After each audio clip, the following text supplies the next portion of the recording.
Hello mga best! So ngayong araw ako po ay kukuha ng NBI clearance kung para saan ay secret muna. Pero for today, ang ating tatalakayin ay kung paano kumuha ng NBI clearance.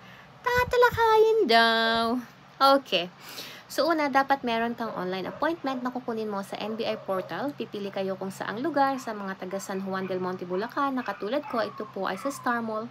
Tapos magbayad tayo ng 155 pesos only through online banking or wallet like GCash. Pwede rin sa mga bayad center.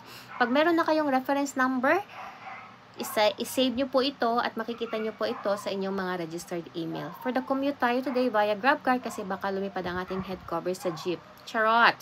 At ayun nga, andito na tayo sa Star Mall, unting lakad lang at narating ko na ang government services area.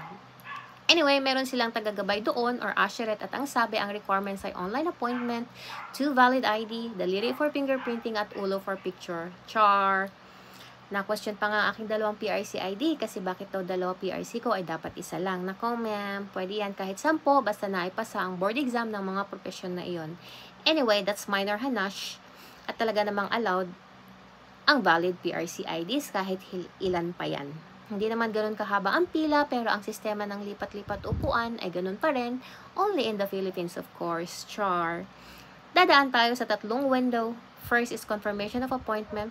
Second is biometric, then releasing. If may hit ka, 4 na window po kasi may quality control.